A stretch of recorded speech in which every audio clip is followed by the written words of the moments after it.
Welcome to our next episode. This episode is going to be an interesting one because this episode wasn't on my schedule and calendar until recently, and one conversation that I had inspired me to actually bring this ahead in the queue, break the queue, bring this topic in. So stick around. In this podcast today, we're answering the big question. Do you even need networking? Do you really need to put that kind of weight that the world is talking about? Networking is essential. Do you need to do that? Or can you not do without it? Or even perhaps, do you have to do it now? Can you not wait to start taking networking a little more seriously, more actively? Today, in this episode, we clarify these questions. But more importantly, what we're going to do today is we're going to discover the real cost, the real loss that we're bearing because we are not taking on networking. If you've listened to me before, then you know, and in case you haven't, you coming here for the first time, then my name is Paritosh. I'm a dedicated strategic networking coach. And I've invested the last 15 years of my life in turning this art into the science of networking. And I've been working with business owners, organizations, industry leaders, training, coaching, consulting on the art and science of business networking. And as we jump into this webinar, I want to take a moment and say this, that if you resonate with the message today and you want to take your learning of networking to a whole another level, then do come and join me at the 2.5-hour Activation Network webinar, where we're going to break some myths around networking and take some serious action to get going. A lot more than you'd imagine that you can do. So it's going to be pretty cool. The links are in the chat box. Now, for whatever reason you've come here, maybe you know networking and the topic excited you and you said, okay, let me go listen to this. Or maybe you've just come here because you're not really sure about networking. There's a thought in the head that says, everyone's talking about it. Should I do it? Shouldn't I do it? And maybe you want to figure that out. So whatever the reason may be, I'm just glad that you're here. And I want to say this, that this topic that we're covering today is really important. So please stick around until the end.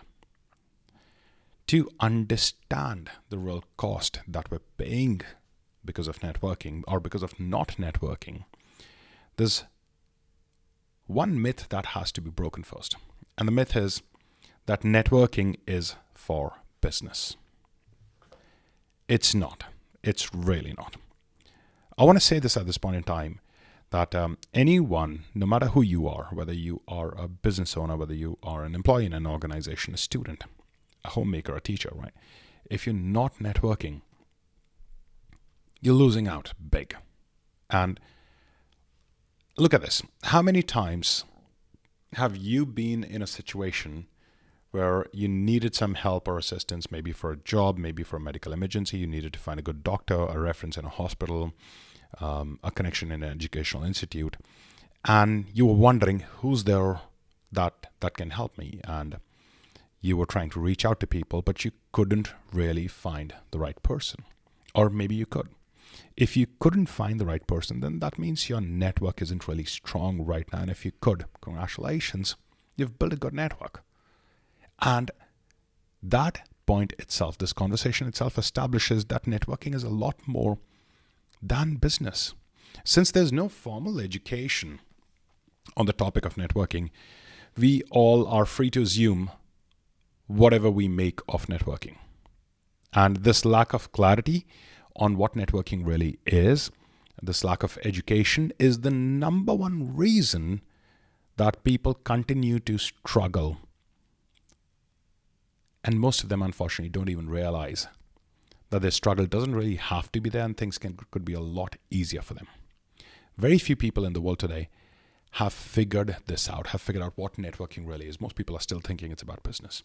But very few people have figured this out really, and they're raking it in big, whether it is business opportunities, career growth, relationships, credibility, life experiences, right? Getting amazing deals, getting right contacts, connections, everything.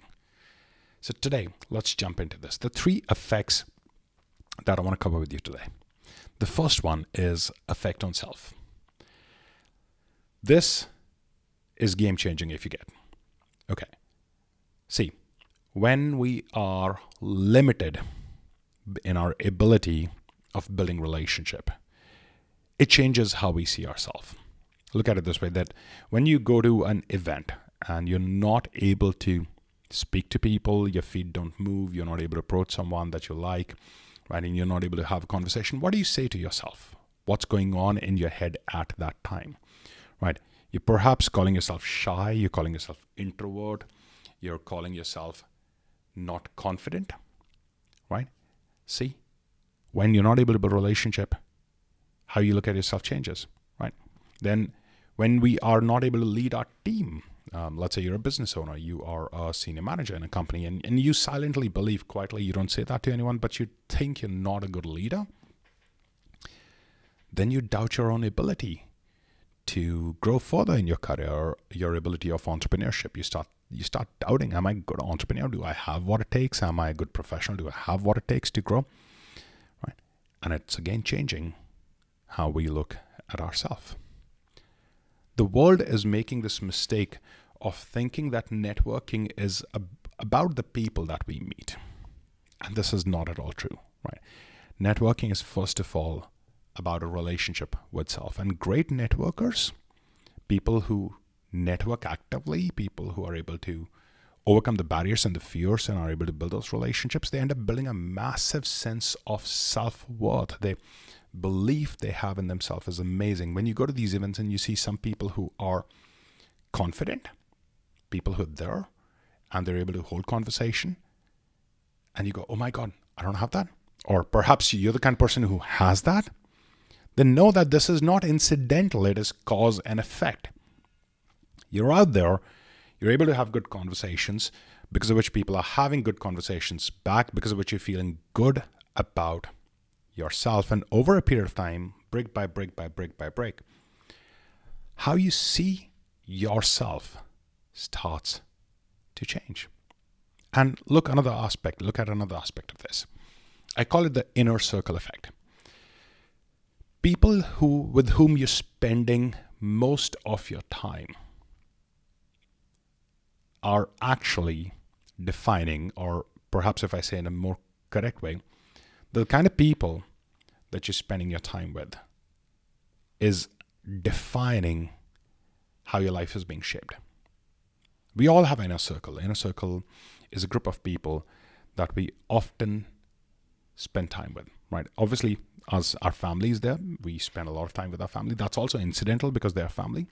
But inner circle tend to be people who we consciously choose to spend our time with. It could be a certain friends, colleagues at work, right? A community, a network, etc.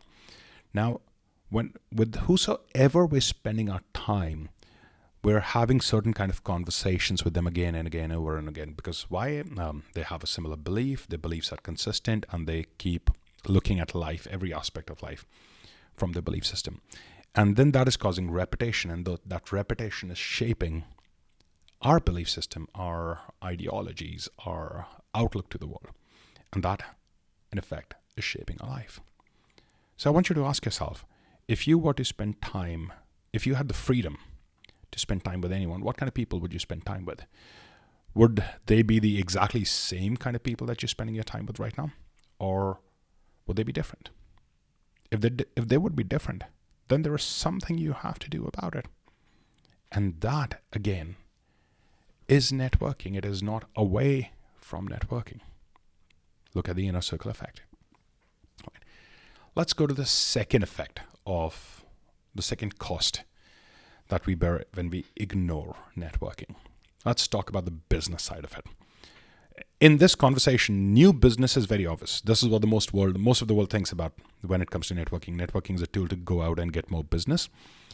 And networking is really good at that. Of course, there's no denying there's a reason that the entire world and really successful people are talking about networking as a great tool that we all need to learn and master, is because it really works. It's been proven over the years, right? The best way to get from point A to point B is to know someone who can introduce point B to you, person A, person B, have a person who can introduce person B to you, right?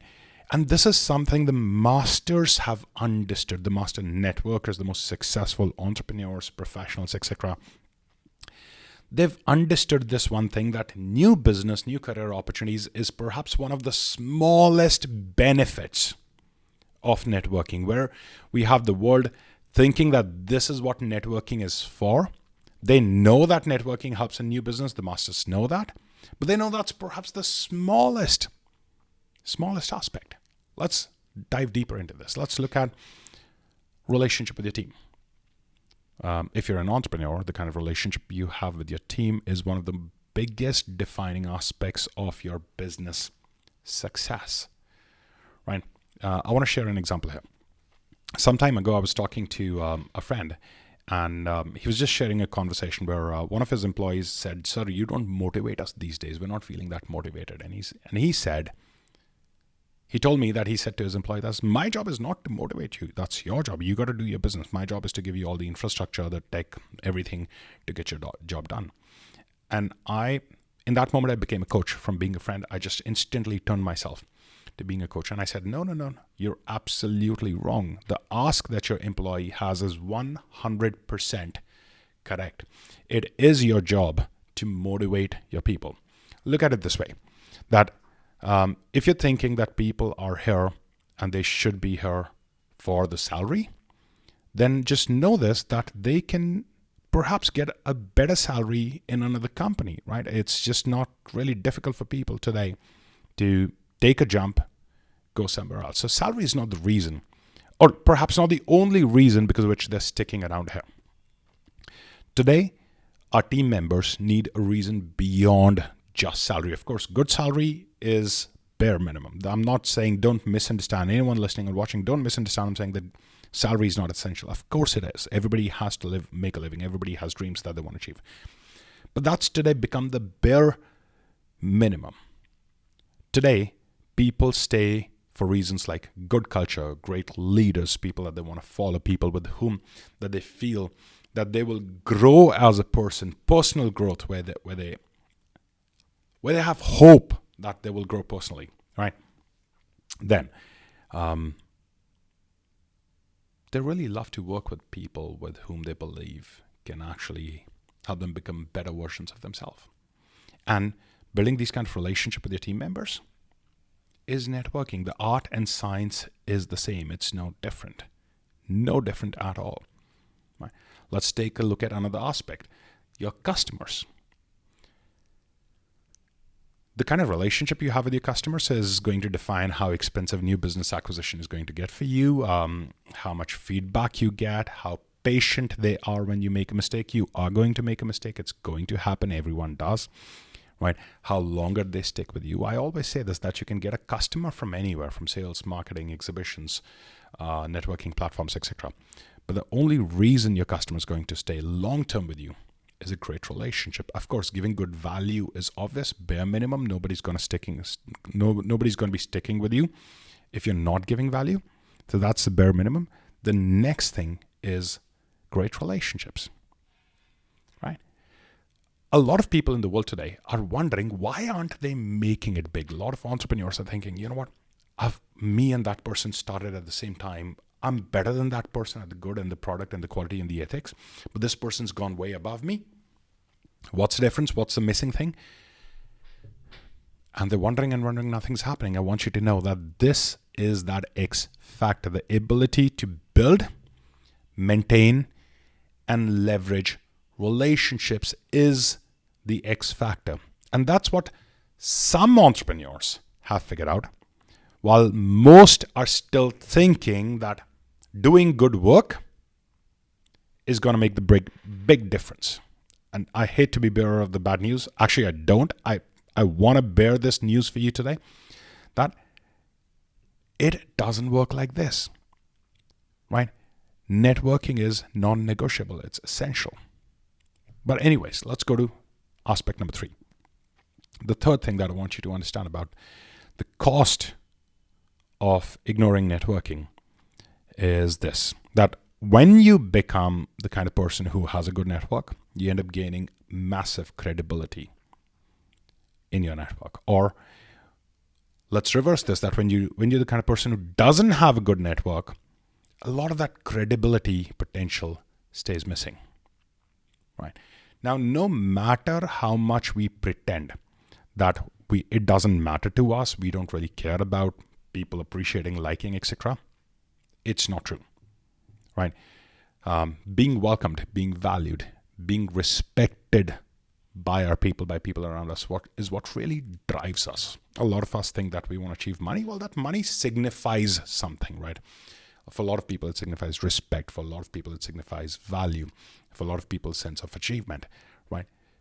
But we're driven by these certain emotions.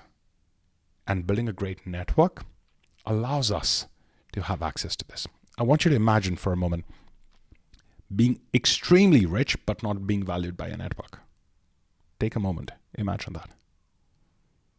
How does that feel? You're really rich, but you're not valued by a network. How does that make you feel? Not positive, right? And that's the point. One of the huge advantages of having a good network, of being a good network, is being part of a community, being valued in that community. And one of the biggest costs of not doing that, one of the saddest things, is having a great network, a great community, but not being valued in that. Right? Now, let's summarize this. New business is a very, very small part of networking. The kind of networker we are is affecting how we look at ourselves. When we deal with people well in a positive way, the kind of conversations they have changes our self-esteem. The most successful entrepreneurs out there are the masters of this ability. This is their X factor. They've worked on it. They've honed it over years. A lot of them did not have it to begin with, but you can have it too, right? And finally, when you build a strong network, it changes the quality of the life that you live. So after listening to this conversation today, this is what you should be doing. 1, stop hiding behind your fears and stop rationalizing your fears by saying, well, I don't really need it. I'm in a job. My product is supposed to be good, etc. Stop doing that. You need networking anywhere there are human relationships involved, anywhere you're dealing with human beings. Networking is working and happening, right? The better you become at networking, the more you can leverage that situation, those people, those circumstances. Start small, but start. Don't hide. Start small, but start. Okay.